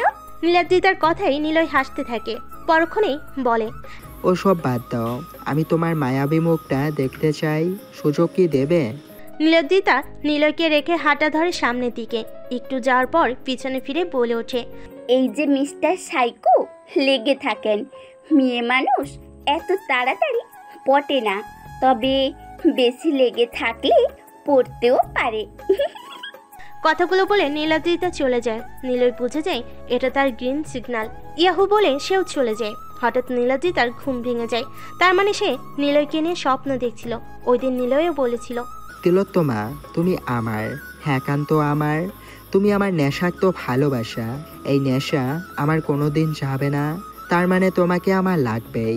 অন্য কেউ তোমার দিকে তাকালেও আমি তাকে টিকিট ছাড়া উপরে পাঠিয়ে দেব। ভালোবাসি, শুধু তোমাকে ভালোবাসি। তুমি শুধু আমার মতোই থাকবে, আর কারোর মতো না। মিস্টার সাইকো, কোথায় আপনি? আপনার তিলোত্তমা কষ্ট পাচ্ছে, খুব কষ্ট পাচ্ছে। আপনি এসে নিয়ে যান না, আমি আর সহ্য করতে পারছি না। আমার দুধের সাথে কি যেন দেয়, এটা খাবার পর আমি আমার মধ্যে থাকি না, অনেক কষ্ট হয়। প্লিজ আমায় নিয়ে যান এসে। কথাগুলো বলে নীলাদ্রিতা কান্নায় ভেঙে পড়ে। সে জানে না তার মা কোথায়, জিজ্ঞেস করলে কেউ কিছু বলে না। একজন তো বলি দিয়েছিল আপনার আম্মুকে মেরে দিয়েছে, তখনও নীলাদ্রিতা খুব কেঁদেছিল। 1 বছর পর ভাই 1 বছর হয়ে গিয়েছে নীলাদ্রিতাকে দুধের সাথে ড্রাগস দিচ্ছি। এখন তো পিছনের স্মৃতি সব ভুলে গিয়েছে। তা কিলারকে আসতে বলেন, ওনাকে নিয়ে যেতে। কিলার আছে লন্ডনে, মাফিয়াদেরকে নিয়ে ঝামেলা হয়েছে। রকস্টার নামে একজন মাফিয়ার আগমন হয়েছে নাকি। সে অনেক দেশে নিজের রাজত্ব কায়েম করে রেখে দিয়েছে। তার জন্য নাকি কোনো মাফিয়ায় অবৈধ কোনো কাজ করতে পারছে না। যে অবৈধ করার চেষ্টা করে তাকেই মেরে ফেলে রকস্টার নামে মাফিয়া। তার জন্য কিলার আসতে পারবে না। আচ্ছা বস, ঠিক আছে। তবে এটা আবার কোন মাফিয়া মনে হচ্ছে? পাওয়ারফুল কেউ? পাওয়ারফুল না হলে কি বেশ কয়েকটা দেশ নিজের দখলে আনতে পারতো? যাই হোক, আমি বের হচ্ছি, নীলাদ্রিতাকে দেখে রাখিস। কথাগুলো বলে অর্ক চলে যায়। সন্ধ্যা হয়ে গিয়েছে, বাহিরে বিদ্যুৎ চমকাচ্ছে। মনে হয় আকাশের বুক চিরে এই কান্না প্রভাবিত হবে। বাহিরটা অন্ধকারাচ্ছন্ন, বলতে গেলে বিদ্ঘুটে অন্ধকার। নীলাদ্রিতা ঘরে বসে আছে। তখনই রুবেল তার ঘরে যায়। নীলাদ্রিতা বলে ওঠে, ভাইয়া আমাকে একটু বাহিরে নিয়ে যাবে? অনেক দিন ধরে বাহিরটা দেখি না। আর আজকে আকাশটা মেঘমালা দিয়ে ভরপুর, আকাশটার গর্জন দিচ্ছে। আমার না দেখতে খুব মন চাচ্ছে, একটুখানি দেখাবে ভাইয়া? নীলাদ্রিতার কথাই রুবেলের মনে মায়ের সঞ্চয় হয়। বাচ্চা ফেসটাকে দেখে আর না করতে পারেনি। যেহেতু এটা জঙ্গলের বাড়ি, তাই ছাদে না নিয়ে নিচে নিয়ে যায়। তবে শর্ত 5 মিনিট পর আবার চলে আসতে হবে। নীলাদ্রিতাকে নিয়ে রুবেল নিচে যায়। সেও পাশে দাঁড়িয়ে আছে। তখনই তার নাম্বারে একটা ফোন আসে। হাতে নিয়ে দেখে বউ ফোন করেছে। বেচারা রোমান্টিক মুডে চলে যায়। বৃষ্টির দিন বলে কথা, বউয়ের সাথে কথা বলার জন্য সাইডে গিয়ে অন্যদিকে ফিরে দাঁড়ায়। এই সুযোগটাই নীলাদ্রিতা খুঁজছিল। যখন রুবেল অন্যদিকে তাকিয়ে কথা বলে ব্যস্ত, তখনই নীলাদ্রিতা সেখান থেকে পালায়। গেট খুলে যখন বের হয়, তখন আওয়াজ ভেসে আসে। রুবেল তাকিয়ে দেখে নীলাদ্রিতা পালাচ্ছে। তখন সে চিল্লিয়ে বলে, তোরা কই রে? নীলাদ্রিতা পালাচ্ছে, ধর গিয়ে। স্যার এসে না দেখলে আমাদের খবর আছে। তখন তার চেলারা বের হয় পিছু ছুটে। আমি দৌড়াচ্ছি, কিন্তু যাব বুঝতে পারছি না। বেশ একটুখানি দৌড়ানোর পর পাশ থেকে গাড়ির লাইট দেখা যাচ্ছিল, সেদিকে দৌড়াই, আর কিচ্ছু মনে নেই। এতক্ষণ সকলেই মনোযোগ দিয়ে নীলাদ্রিতার কথাগুলো শুনছিল। সকলের চোখে পানি। এতটুকু একটা মেয়ের জীবনে কত না ভয়ঙ্কর ঘটনা ঘটে গিয়েছে। নিজের চোখের সামনে বাপেকে হত্যা করা হয়েছে। সকলেই নিশ্চুপ। ঘরে কারোর মুখে কোনো প্রকার কথা নেই। নীরবতা ভেঙে নীলাদ্রিতা বলে ওঠে, মিস্টার সাইকো, আপনি খুব পচা, খুব। আমি আপনার অপেক্ষায় ছিলাম কবে এই আজ থেকে আমাকে নিয়ে যাবেন, কিন্তু আপনি আসেননি। আমার আপনাকে যে দরকার ছিল, খুব দরকার। কথাগুলো বলে নীলাদ্রিতা কান্নায় ভেঙে পড়ে। নীলের চোখ দিয়ে আগুনের ফুলকি বের হচ্ছে। হঠাৎই তার বড় আপু অসুস্থ হয়ে পড়ে। রিপাত ভাইও বাড়িতে ছিল না। বড় আপুকে নিয়ে হাসপাতালে ঘোরাঘুরি করতে করতে বেশ কিছুদিন চলে যায়। সে খুব করে আসতে চেয়েছিল, কিন্তু পরিস্থিতিটা খুবই ভয়াবহ ছিল। তাই ইচ্ছের বিরুদ্ধ হয়েও তাকে ওখানে থাকতে হয়েছে। বেশ কিছুদিন পর সে গিয়েছিল, কিন্তু পায়নি। কলেজে গিয়েছে, সেখানেও বলেছে নীলাদ্রিতা নাকি আর ভার্সিটিতে আসে না। তার ফ্যামিলির কথাও কেউ জানে না। সে অনেকবার জানতে চেয়েছে, কিন্তু ফলাফল শূন্য। একজন স্বনামধন্য এমপি কোথায় গিয়েছে কেউ জানে না। তার জন্য তিলে তিলে কষ্ট পেয়েছে সে। কিছুতেই কাউকে ছাড়বে না। নিলয় বাড়ির সবার সামনেই নীলাদ্রিতাকে জড়িয়ে ধরে আর কানের কাছে মুখ নিয়ে বলে, তিলোত্তমা, আমার তিলোত্তমা, তোমাকে ছুঁয়ে কথা দিচ্ছি, তোমাকে যারা কষ্ট দিয়েছে, যারা তোমার ফ্যামিলির সাথে অন্যায় করেছে, তাদের তোমার মিস্টার সাইকো কুত্তার মতো মেরে চৌরাস্তার মোড়ে ঝুলিয়ে রাখবে। তোমাকে ছুঁয়ে তোমার মিস্টার সাইকো ওয়াদা এটা। কথাগুলো বলে নিলয় তার তিলোত্তমার মাথায় একটা চুমু এঁকে দেয়। তাকে ছেড়ে দিয়ে বাহিরে এসে ফোনটা হাতে নিয়ে, রক্তের খেলায় মেটে ওঠার সময় হয়েছে। আগে রক্ত নিয়ে খেলে মনের খাহেশ মেটাতাম, আর এখন আমার কলিজায় যারা আঘাত দিয়েছে তাদের রক্ত দিয়ে খেলা করব। মন্ত্রী ছেলে অর্ককে আজকে রাতের মধ্যেই আমার সামনে হাজির করবি। It's my order. রক্ত রক্ত রক্ত। শুনশান রাস্তার পাশে পিলারের সাথে হেলান দিয়ে বসে আছে পাগলটা, আর হাসতে হাসতে চিল্লিয়ে বলছে, বনের রাজা সিংহ, তার গর্জনে বনের বাকি পশুরা আঙ্কে ওঠে। সিংহের অনেক শত্রু, তবুও সিংহ যদি আঘাতপ্রাপ্ত হয় তবুও তার আশেপাশে কেউ আসে না, কারণ তারা জানে সিংহর আঘাত প্রাপ্ত হলে তার দাবানলের সামনে কোনো জন্তুই টিকতে পারবে না। সিংহ সিংহই হয়। তোদের সবার কাহিনী সমাপ্ত করতে অচিরই সিংহর আগমন ঘটবে, যার পিস্তলে একটাই বুলেট থাকবে, আর তার রাফিয়ানি চাল দিয়ে গেম স্টার্ট করবে। রাত প্রায় 1টা, হালকা বৃষ্টি হচ্ছে। চারপাশের পরিবেশটা বেশ শান্ত, সাথে নিস্তব্ধ। কিছু নাম না জানা পাখি গাছের ফাঁকে দাঁড়িয়ে আছে বৃষ্টি থেকে বাঁচার জন্য। ঝিঝি পোকারা ডাকছে জঙ্গলের দিক থেকে। বেশ ভয়ঙ্কর শোনাচ্ছে শব্দগুলো। রাস্তার কুকুরগুলো ঘেউ ঘেউ করছে। যখন ক্লান্ত হয়ে যায় তখন এক বিদঘুটে শব্দ বের হয়। ল্যাম্পপোস্টের আলোয় স্পষ্ট সারা রাস্তা। কোনো লোকজনের আগমন নেই। একটা গাড়ি এসে থামে ছোট্ট একটা ভাঙ্গা বাড়ির সামনে। একজন নেমে আসে গাড়ি থেকে, সিগারেট জ্বালিয়ে মুখে নেয় লোকটা। ডিম লাইটের আলোটা নিভু নিভু, হালকা আলো পড়ছে ঠিক মাঝখানটা বরাবর। একটা চেয়ার রয়েছে ঠিক মাঝখানটায়। অর্ককে মোটা জাতীয় কিছু দড়ি দিয়ে বাঁধা হয়েছে। মুখে ভুতরে মাস্ক, লম্বা কালো হুডি টুপি, কালো লম্বা কোট, কালো জিন্স প্যান্ট, সাথে কালো হাই কনভার্স জুতো পরিহিত একজন ঢুকে। একটি সিগারেট জ্বালায় ব্যক্তিটি। ধীর পায়ে হেঁটে চেয়ারটিতে বসে সে। আস্তে আস্তে সিগারেটটাই ধোয়া মুখে পুড়ে নেয়। কুণ্ডলি পাকিয়ে ধোয়াগুলো ছাড়ে সে। অর্ক ছেলেটার ভীষণ রাগ লাগছে। রাগের বশে বলে ফেলে, ওই কে তুই? কি করেছি আমি? সময় থাকতে ছেড়ে দে, না হলে তোর কী অবস্থা হবে কল্পনাও করতে পারবি না। ছেড়ে দে বলছি। অর্কের কথায় চেয়ারে বসে থাকা মানুষটার কোনো প্রকার হেলদোল হলো না, বরং সে আপন মনে সিগারেট খেয়ে যাচ্ছে। সিগারেটটা শেষ করে আলসেমে ভাব ফুটে তুলে শরীরে। ওই মাদার, কথা বলছিস না কেন? অর্ক চৌধুরীকে চিনিস না? এখনও সময় থাকতে ছেড়ে দে, না হলে সে কতটা ভয়ঙ্কর কল্পনা করতে পারবি না। মানুষটি হেসে ওঠে। হাসিটা একটা ছেলের। বেশ অবাক হয় অর্ক। চেনা চেনা লাগছে কণ্ঠটা। প্রশ্ন করে, কে তুই? ছেলেটা আবারও হেসে ওঠে। হাসিটা বেশ বিদঘুটে শোনায়। একটা গুলির শব্দ হয়। অর্কর পাশে রাফি নামের ছেলেটা পড়েছে নিঃশব্দে। ছেলেটা আবারও হেসে ওঠে। পিস্তল থেকে ওঠা ধোঁয়াগুলো শুকে নেয় সে। পরপর বেশ কয়েকটা শব্দ হয়। আর কিছু শোনা যায় কারোর গটগট করে চলে যাওয়ার শব্দ, আর রাস্তায় পড়ে থাকা কুকুরগুলোর বিদঘুটে ডাক। ভাই, কে আপনি? দয়া করে আমাকে ছেড়ে দিন। আমি তো আপনার কোনো ক্ষতি করিনি, তাহলে কেন আমাকে ধরে আনলেন? গম্ভীর কণ্ঠস্বর ভেসে আসে। আমার ক্ষতি করিসনি, কিন্তু আমার কলিজায় আঘাত করেছিস। আমার কলিজাকে দিনের পর দিন কষ্ট দিয়েছিস। আজকে তোকে এমনভাবে মারব তা তুই কল্পনাও করতে পারবি না। ভাই, আপনি কে? আর আপনার কলিজায় আঘাত করেছে বা কে বা কীভাবে? আপনি কে ভাই বলুন? আঘাত করেছিস কিভাবে তা এখন বলবো না। মৃত্যুর পর উপর থেকে দেখিস, তবে আমি কে জেনে মর। কথাটা বলে আগন্তুক অর্কের কানে কাছে মুখ নিয়ে বলে ওঠে, I am a rock star. আগন্তুকের মুখে রকস্টার নাম শুনে অর্কের শ্বাস বন্ধ হয়ে যায়। এখনই যেন সুস্থ সবল মানুষটার হার্ট অ্যাটাক করার মতো উপক্রম। কথাটা বলে আগন্তুক ধীরে ধীরে ল্যাম্পপোস্টের আলো থেকে অন্ধকারে মিলিয়ে যায়। আজ রাত 2টার দিকে পুলিশ মন্ত্রী ইসহাক সাহেবের ছেলের লাশ পান। লাশ দেখে পুলিশ সহ আঁতকে ওঠেন। লাশটা দু হাতের আঙ্গুলগুলো নখ উপরে ফেলা হয়েছে। পিঠের চামড়া ছিলে গুঁড়ো মরিচ মাখিয়ে দেওয়া হয়েছে।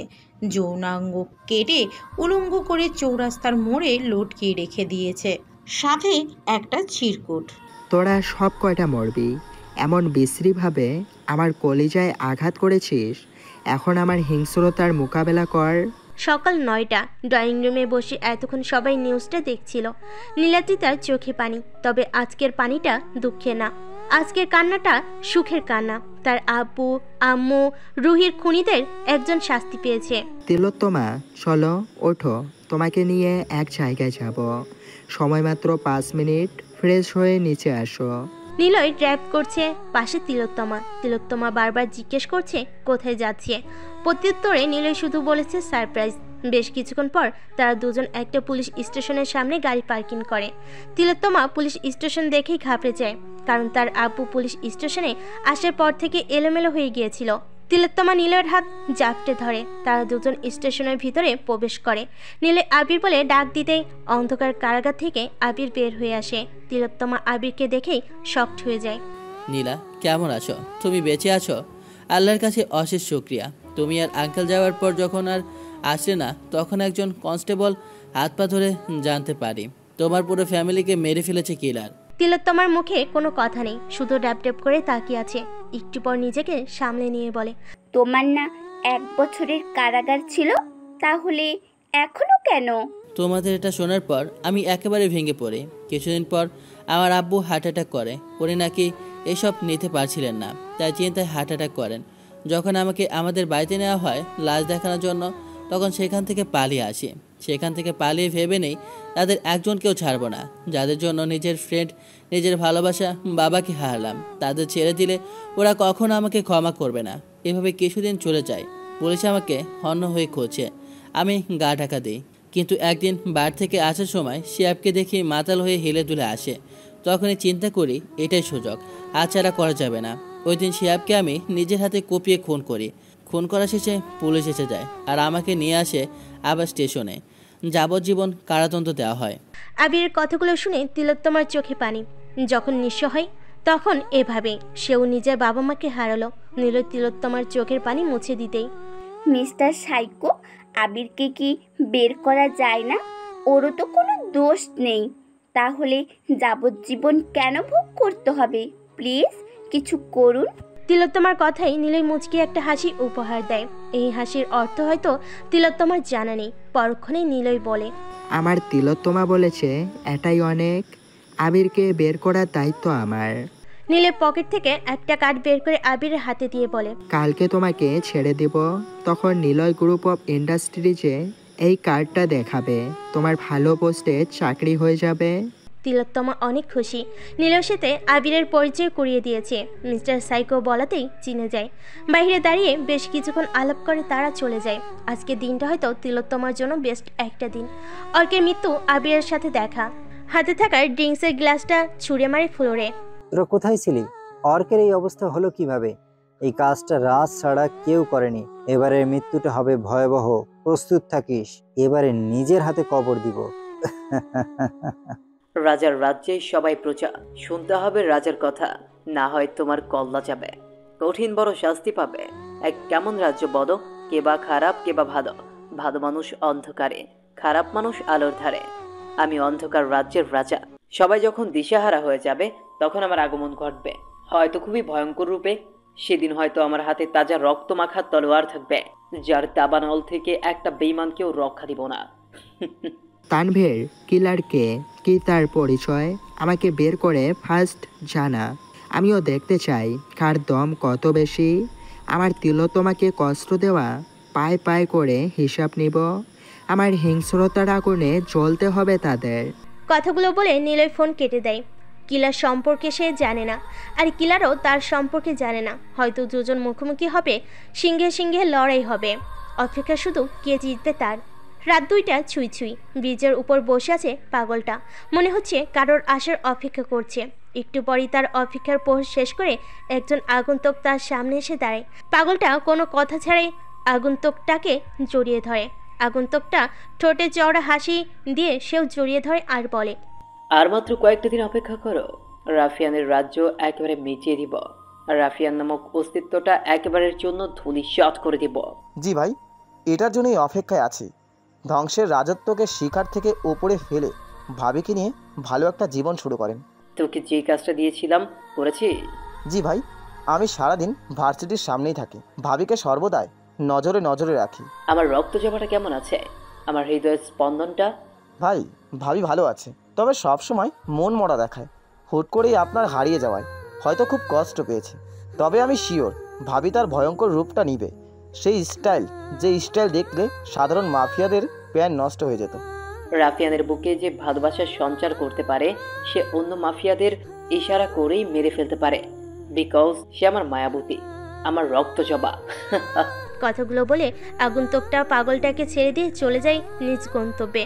হয়তো কোনো রক্তময় খেলা শুরু হতে যাচ্ছে, যার সূচনাটা ভয়ঙ্কর হবে। রাফিয়ান শহরটা মানেই রক্ত দিয়ে খেলতে ভালোবাসা। রক্তময় গন্ধের জন্য প্রত্যেক রাফিয়ান যেন ছটফট করে। জানি না তুমি কোথায়, তোমাকে খুঁজেছি প্রত্যেকটা দেশে, কোনো দেশ যে আমি বাদ রাখিনি। তোমাকে ছাড়া যে আমি অচল, এটা কি তুমি জানতে না? তোমাকে ছাড়া প্রত্যেকটা রাত আমার খুব কষ্টে কাটে, প্রত্যেকটা দিন যেন আমাকে কেউ আঘাত করে তুমি হিনা। আচ্ছা আমি কি কোনো দোষ করেছি যার কারণে তুমি আমার কাছ থেকে হারিয়ে গেলে? যদি তোমাকে কেউ কিছু করে থাকে, সে যত বড় রাফিয়ান হোক না কেন, আমার এই আরশিয়ার পিস্তলের বুলেট থেকে কোনো ছাড় পাবে না। তুমি তো শুধু জেনেছো আমি শুধু সিবিআই, কিন্তু তার আড়ালে আমারও একটা পরিচয় যে আছে, লেডি কুইন। এভাবে বেশ কিছুদিন চলে যায়। তানভীর কিলারের পরিচয় বের করে আনে, আর কিলার বর্তমান কোথায় সেটাও। সবকিছু নিলয়কে বলার পর নিলয় বাঁকা একটা হাসি দেয়, যে হাসির পিছনে রহস্যের মায়াজাল নিহিত। নিলয়ের ফোনে একটা কল আসে। কলটা রিসিভ করতে শুনতে পাই, মিস্টার রাফিয়ান ওরফে রাজা, নীলাদ্রিতা আমার কাছে। যদি তাকে দরকার হয় তাহলে তিলোত্তমা শহরের সেই চিরচেনা গোডাউনের কাছে চলে আয়, যেখানে রাফিয়ানের সূচনা হয়েছিল। আবার না হয় এখানেই সমাপ্ত হবে। কলটা কেটে যায়। নিলয় তিলোত্তমাকে বাড়ির সব জায়গায় খোঁজে, কিন্তু কোথাও পায়নি। তার মাথায় আসছে না কোন গোডাউনের কথা বলো, আর রাস্তায় বা কে, সব যেন মাথার উপর দিয়ে গেল। তানভীরকে কল দিয়ে নাম্বারটা দিয়ে বলো লোকেশন ট্র্যাক করতে। তুই আমাকে কেন নিয়ে এসেছিস? ভালোই ভালোই ছেড়ে দে, না হলে আমার মিস্টার সাইকো তোদের কাউকে ছাড়বে না, আর এমনিতেও ছাড়বে না, কারণ উনি আমায় কথা দিয়েছে যারা আমার কাছ থেকে আমার আব্বু আম্মুকে কেড়ে নিয়েছে তাদেরকে ও কুত্তার মতো মারবে। উনি বলেছে, মানে তোদের দিন শেষ। আমার কুকুর আমাকেই বলে ঘেউ। রাজা আমার পালিত কুকুর ছিল, যে টাকা ছাড়া কিছুই বুঝতো না, কিন্তু একটা মেয়ের জন্য আমার সাথে বেইমানি করে, তাই তাকেই শেষ করে দিয়েছি। কিন্তু শালার কই মাছের প্রাণ বেঁচে গেল, তবে এইবার আর বাঁচবে না। আর তুই তাকে মিস্টার সাইকো বলছিস? তো ঠিক, ও একটা সাইকো, কিন্তু সে তোকে না, আরশিয়া নামে একজনকে ভালোবাসতো। তাদের কথা বলার মাঝে গোডাউনের একটা বাইক প্রবেশ করে। বাইকটার শরীরে কালো প্যান্ট, কালো ব্লেজার, এক কথায় অসাধারণ লোক। বাইকটা এসে তাদের সামনে দাঁড়ায়। বাইক থেকে আগন্তুকটা নেমে মুখ থেকে হেলমেটটা সরাতেই কিলার চমকে ওঠে, কারণ এটাই রাজা। সে 100% sure. Welcome to Ruffian City. রাফিয়ানকে তার রাজ্যে ফিরতে ওয়েলকাম জানাতে হয় না, কারণ সে যেখানে যায় সেখানে তার রাজত্ব কায়েম করে নেয়। এই রাফিয়ান শহরে অনেক আগেই রাজত্ব করেছি, তবে এখন ছুটি নিয়েছি ছোট ভাইদের হাতে দিয়ে।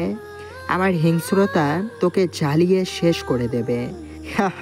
সেই কথা বলার স্টাইল, সেই ভঙ্গি, সেই তেজ। রাজা, তোর রাজত্ব অনেক আগেই শেষ, তা নতুন করে কি শুরু করবি? আপাতত তোকে মারার কোনো মুড নাই, তোকে মারবো খুবই ভয়ঙ্করভাবে। আচ্ছা চলি এখন। কথাটা বলে নিলয় হাতে থাকা কি যেন উপরে নিক্ষেপ করলো। একটু পরই পুরো গোডাউন ধোয়া দিয়ে ভরে যায়। যখন পরিষ্কার হয় তখন নীলাদ্রিতা বা কেউ নেই, তার মানে নীলাদ্রিতাকে নিয়ে চলে গিয়েছে। ড্যামিট বলে কিলার বেঞ্চের উপরে জোরে হিট করে। আরশিয়া, আমার রাহাত, রাজা ভাই, তাদের কোনো খোঁজ পেয়েছিস? বল না তারা কোথায় আছে, আমার খুব দেখতে ইচ্ছে করছে। নেহার কথায় আরশিয়ার চোখ ভিজে আসে। এই 1 বছরে 1000বার জিজ্ঞেস করেছে, কী বা বলবে সে? সে নিজেও তো তার প্রিয়তমাকে খোঁজার চেষ্টা চালিয়ে যাচ্ছে। ভালোবাসা কি অদ্ভুত, তাই না? প্রিয় মানুষটার একাকিত্বটা বড্ড বেশি কষ্টদায়ক। তাই তো কেউ বলে ভালোবাসা আর ঘৃণা আসলেই একই জিনিস। একটি মুদ্রার এক পিঠে ভালোবাসা, আরেক পিঠে লেখা ঘৃণা। প্রেমিক প্রেমিকার সামনে এই মুদ্রা মেঝেতে ঘুরতে থাকে। যাদের প্রেম যত গভীর তাদের মুদ্রার ঘূর্ণন তত বেশি। একসময় ঘূর্ণন থেমে যায়, মুদ্রা ধপ করে পড়ে যায়। তখন কারো কারো ক্ষেত্রে দেখা যায় ভালোবাসার লেখা পিঠে বের হয়েছে, কারো কারো ক্ষেত্রে ঘৃণা বের হয়েছে। কাজে এই মুদ্রাটি যেন সবসময় ঘুরতে থাকে সেই ব্যবস্থা করতে হবে। ঘূর্ণন কখনো থামানো যাবে না। দ্বারকাকে সংসার কিংবা মাঝে মাঝে তব দেখা যায় ভাঙাচোরা সেই ব্রিজটা রাতের আধারে কেমন ভয়ঙ্কর দেখাচ্ছে। তবে অমাবস্যাকে দূর করে পূর্ণিমা এসেছে। চাঁদের আলোয় ব্রিজটা নিচের ফুলগুলো চিকচিক করছে। ঝিঝি পোকার আওয়াজ শোনা যাচ্ছে পাশের জঙ্গল থেকে। আর নিলয় রক্তাক্ত অবস্থায় হাঁটু ভাঁজ করে বসে আছে, মুখ দিয়ে রক্ত গড়িয়ে পুরো শরীর একাকার। নীলাদ্রিতাকে ধরে রেখেছে তানভীর সাইডে জ্ঞান হারিয়ে পড়ে আছে। আমার চোখ ফাঁকি দিয়ে চলে গিয়েছিলি তাই না? প্রথমবার তোকে কবর না দিয়ে ভুল করেছি, তবে আজকে নিজের হাতে কবর দেব। আপনারা হয়তো চিন্তা করছেন নিলয় কোথা থেকে আসলো এখানে, তাও আবার রক্তাক্ত অবস্থায়। তাহলে ফ্ল্যাশব্যাক থেকে আসুন। নিলয় সেখান থেকে চলে আসার পর কিলার বিভিন্নভাবে পরিকল্পনা করে রাজা ওরফে নিলয়কে কিভাবে শেষ করা যায়। অবশেষে একটা বুদ্ধি পেয়েও যায়, কারণ নীলাদ্রিতার মা কিলারের কাছে, সেজন্য নিলয়ের এই অবস্থা। আমার থেকে পাঠক পাঠিকা আপনার বেশি ট্যালেন্টেড, তাই স্মৃতিচারণ করুন। নিলয় মুখে থাকা রক্ত থু দিয়ে ফেলে দিয়ে বলে, পিপিলিকার ডানা গজায় মরিবার তরে তুই সবার জন্য কিলার হতে পারিস, তবে তুই আমার কাছে পাতিমস্তান। জানিস না তুই প্রথম থেকে আমাকে রাজা রাজা কেন বলছিস? তবে শোন, আমি কোনো রাজা নই, আমি নিলয় মাহমুদ। আর শোন, আমাকে মারতে হলে এখনই মেরে দে, না হলে পরে নিজেই মারা পড়বি। Choice your choice. নিলয়ের কথায় কিলার ভাবুক হয়ে যায়। এ রাজা নয়, পরক্ষণেই চিন্তা করে রাজা হোক বা নিলয়, রাস্তা থেকে সরাতে পারলেই হলো। এটা বলে 250 ক্যালিভারের পিস্তলটা হাতে নিয়ে যেই গুলি করতে যাবে, তখনই অন্ধকার থেকে হাসির শব্দ শুনতে পায়। তোরা সবাই মারা পড়বি, সিংহর আসার সময় হয়ে গিয়েছে। যার প্রাণের ভয় আছে সে পালিয়ে যা, এক্ষুনি পালিয়ে যা। আওয়াজটা আস্তে আস্তে প্রবল হতে থাকে। অন্ধকার থেকে ছায়া মানবটি তাদের সামনে আসে। তখনই সবাই তাকে দেখে চমকে ওঠে, কারণ এটা একটা পাগল, আর পাগলটা বারবার একই কথা বলছে। কিলার অসহ্য হয়ে যায়, তাই একজনকে বলে পাগলটাকে মেরে দিতে। এত হল্লোড় ভালো লাগছে না। একজন যখনই পাগলটাকে গুলি করতে যাবে, তখনই একটা বাইক আসার শব্দ শোনা যায়। লোকটা থেমে যায়। তখনই একটা বাইক তাদের সামনে আসে। বাইকের উপর দুজন লোক বসে আছে। বাইকটা গিয়ে কিলার আর নিলয়ের বরাবর থেমে যায়। বাইক থেকে পিছনের একজন নেমে পাশের চালকটার ওখানেই দাঁড়ায়। আরেকজন বাইকের উপর পায়ের উপর পা তুলে বসে। মনে হচ্ছে এখানে নতুন কোনো ভয়ঙ্কর কারোর আগমন ঘটেছে।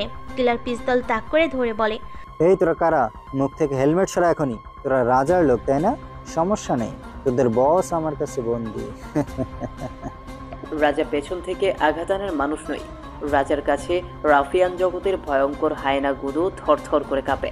রাজার বাক্যে একটাই কথা, মরো না হলে মারো, দেখা যাক শেষ পর্যন্ত কে টিকে থাকে। কথাগুলো বলতে বলতে বাইকের ওপর বসে থাকা একজন তার হেলমেট সরায়। তাকে দেখে এখানে থাকা সবাই যেন চমকে ওঠে। একবার হাঁটু ভাঁজ করা নিলয়ের দিকে তাকাচ্ছে, তো আবার বাইকে বসা থাকা রাজার দিকে তাকাচ্ছে। তার মানে রাজা নিলয় দেখতে একই চেয়ারের দুজন আলাদা আলাদা ব্যক্তি। কিলার তুতলিয়ে তুতলিয়ে বলল, তুই যদি রাজা হোস তাহলে আমি যাকে ধরে এনেছি সে কে? আচ্ছা রাজ, কখনো শুনেছিস মৃত্যু নামক ফেরেস্তাকে কেউ ধরে আনতে? আর তুই যাকে ধরে এনেছিস বলছিস আসলে তার উল্টো। সে চেয়েছে বিধায় তুই তাকে ধরে আনতে পেরেছিস। আর তুই জানিস সে কে? আচ্ছা আমি বলি, রকস্টার নামক মাফিয়ার কথা হয়তো শুনেছিস, যে কয়েকদিনে প্রায় নিজের রাজত্ব কায়েম করে নিয়েছে। এই সেই রকস্টার নিলয় মাহমুদ, যে ইচ্ছে করলেই তোর কাহিনী শেষ করে দিতে পারত। কিন্তু সেও একজন মাইন্ড গেমার, তাই তোকে বাঁচিয়ে রেখেছে। রাজার কথা শুনে কিলার নিলয়ের দিকে তাকায়। দেখে নিলয় মাথা নিচু করে হাসছে। কিলারের কলিজা শুকিয়ে যাওয়ার উপক্রম। আচ্ছা তোকে তো আমি মেরে দিয়েছি, তাহলে তুই কিভাবে বেঁচে আছিস? তুই যখন আমাকে ব্রিজ থেকে ফেলে দিস, তখন আমি ভাসতে ভাসতে পাহাড়িদের হাতে পড়ি। তারাই আমাকে তাদের গাছান্ত ওষুধ দিয়ে ঠিক করে। তবে 6 মাস সময় লাগে। 6 মাস পর যখন বাংলাদেশে আসি, তখনই নিলয়কে দেখি, সেই মামার মতো দেখতে। তার ব্যাপারে যখন খোঁজ লাগাই, তখন জানতে পারি নিলয় নিজেই রকস্টার। তখনই নিলয়ের সাথে কথা বলি, সব কিছু বলার পর প্ল্যান বানাই, আর সে মতেই তুই আমাদের হাতে। তবে যদি আমি আগে জানতাম আমার ভালোবাসা তোর কাছে বন্দি, তাহলে সেদিনই রক্ত দিয়ে আমি গোসল করতাম। আমার ভালোবাসা, আমার ধুলো মিশ্রিত শহরের ভালোবাসাটা তোর জন্য কষ্ট পেয়েছে। তোর মৃত্যু আমার হাতে। যা, সব কিছু তোদের প্ল্যান, আমি এখানে মুরগি। আচ্ছা এটা বল, এই পাগল আর তোর সাথে এটা কে? সব কিছু তো প্ল্যান করাই তোদের। কিলারের কথায় রাজা হো হো করে হেসে দেয় পাগলটাকে, আর পাশে থাকা আগন্তুকটাকে তাদের রূপ পরিবর্তন করে আসল রূপে আসাতেই ইশারা করে। পাগলটার মুখের দাড়ি আর চুল খুলে ফেলতেই কিলার হতভম্ব হয়ে যায়। তার থেকে বেশি যখন হেলমেট পরনো আগন্তুকটার দিকে তাকায়। হেলমেট খুলে কিলারকে একটা চোখ টিপ মেরে দিতেই 2 কদম পিছিয়ে যায়। অস্পষ্ট আওয়াজে বলে, না না, এটা কিছুতেই সম্ভব না, এটা কিছুতেই সম্ভব না। আপনারাও বলবেন হয়তো রাজাকে দেখে এতটা ঘাবড়ে যায়নি, তাহলে এদের দুজনকে দেখে ঘাবড়ে যাওয়ার কারণ কি? আসুন আপনাদের ডাউট ক্লিয়ার করি। পাগল সেজে ছেলেটা আর কেউ নয়, রাজার বিশ্বস্ত লোক জুয়েল। আর হেলমেট পরে থাকা ছেলেটা হচ্ছে রাহাত, যাকে কিলার কপালে গুলি করে মেরে দেয়। কপালে গুলি করলে মানুষ সাথে সাথে মারা যায়, তাহলে রাত কিভাবে বেঁচে গেল? কিছুই মাথায় ঢুকছে না কারোর। সবার অবস্থা দেখে রাজা আর রাহাত হো হো করে হেসে দেয়, কারণ এটার রহস্য শুধু তারা দুজন জানে। এটা কিভাবে সম্ভব? রাহাতকে তো আমি নিজের হাতে মেরেছি, কেউ কপাল বরাবর গুলি করে, তাহলে বেঁচে গেল কিভাবে? রাজার রাজ্যে রাজার উপর কেউ যেতে পারে না, তাই তো সে রাজ্য পরিচালনা করে।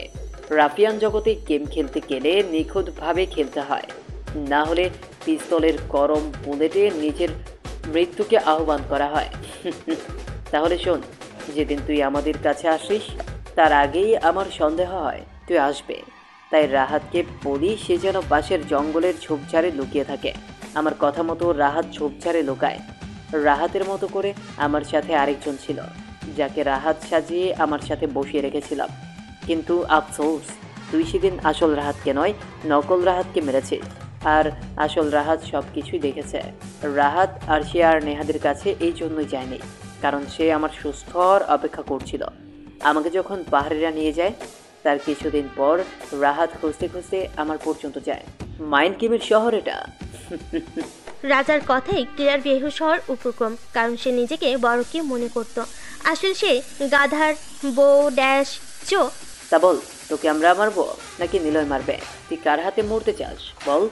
রাজার কথা শুনে ক্লিয়ার অট্টহাসিতে মেতে ওঠে, পাগলের মতো হাসতে থাকে আর বলে, নিলয়, তোর গল্পে আমি সবসময় ভিলেন থাকবো জানি, তো যেহেতু মরার কথা আসছে সেখানে আমি না, তোরা সবাই মারা পড়বি। কারণ আমি জানি রাজা কখনো দল নিয়ে আসে না, রাজা আসে একাই, আর একাই সব কিছু তছনছ করে দেয়। কিন্তু আমি কিলার, আমি আগে থেকেই সব ব্যবস্থা করে এসেছি। কথাটা বলে কিলার ইশারা করতে মাটির নিচ থেকে 100 জনের উপরে বডিওয়ালা লোক বের হয়ে আসে। সবগুলোই অন্য দেশের, এদের সাথে ফাইট করে পেরে ওঠা অসম্ভব। নিলয়, রাহাত, রাজা, জুয়েল ফাইট শুরু করে এদের সাথে, কিন্তু কিছু জনকে মেরে আর পেরে ওঠে না। তার পেয়ে 40 জনকে শুইয়ে দেয়। তখন সবাই ঘেরাও দিয়ে তাদের বেঁধে ফেলে।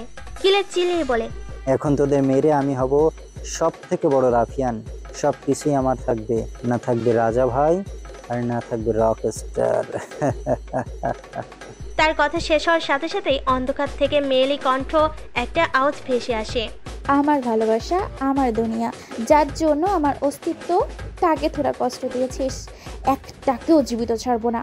লেডি কুইনের দাবালন থেকে বাঁচিয়ে নে নিজেদের। কথাগুলো বলতে বলতে একজন মেয়ে অন্ধকার থেকে ল্যাম্পপোস্টের আলোতে আসে। মুখে মাস্ক, পরনে লম্বা কোট, মাথায় লম্বা হুডি। মুখ থেকে মাস্ক সরাতেই রাজা হো হো করে হেসে দেয়। চিল্লিয়ে রাজা বলে ওঠে, জানেমান, ভালোবাসি ভালোবাসি। তাহলে তোকেও মারতে হবে, ধর শালিকে। আশিকে ধরতে যে আসছিল, মুখ থুবড়ে মাটিতে পড়ে যায়। তখন আশিয়ার পাশে নেহা এসে দাঁড়ায়, আর ওই লোকটার কপাল থেকে ধোঁয়া বের হচ্ছে। স্নাইপার দিয়ে গুলি করা হয়েছে। আশিয়া তার হাতটাকে পিস্তলের মতো করে লোকগুলোর উপর তাক করে নাড়াতেই কয়েক সেকেন্ডেই সবগুলো মাটিতে পড়ে যায়। ক্লিয়ারের পায়ে একটা গুলি এসে লাগে।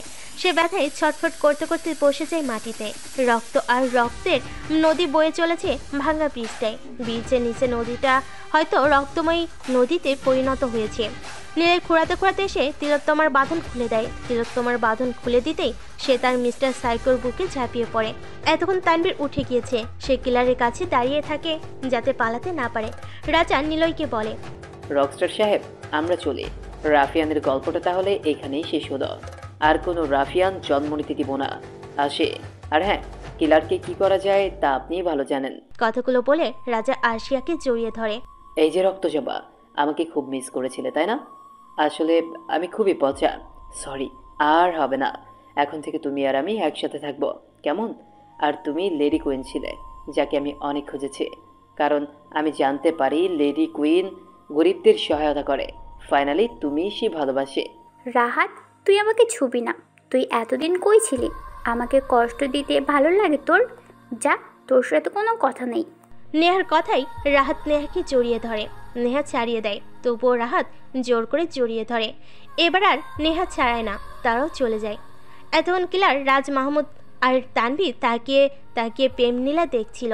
তানভীর মনে মনে বলে, হালার ভাইয়েরা মিলে প্রেমলীলা লাগিয়েছে। অবন্তীকে নিয়ে আসলেও আমি একটু তো চুম্মা দিতে পারতাম।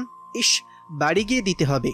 পরক্ষণে কিলার দিকে তাকিয়ে তানভীর বলে ওঠে, কিরে ভাই, সারা জীবন শুধু ভিলেনগিরি করে গেলি, দুই একটা চুমা খেয়েছিস কি? না ভাই, সারা জীবন শুধু টাকা আর পাওয়ার নিয়ে চিন্তা করেছি, চুম্মা খাওয়া হয়নি। তা চুম্মা খাইতে কেমন লাগে ভাই? বহুত টেস্ট। হুশ, তোকে আমি কেন বলি, তুই তো আমার বিপক্ষ দলের, যা সর। তখনই নিলয় তানভীরকে ইশারা করে তিলোত্তমাকে আর গাড়িতে বেহুশ থাকা নীলিমা বেগমকে বাড়িতে নিয়ে যেতে। কিলারকে সে দেখে নিবে।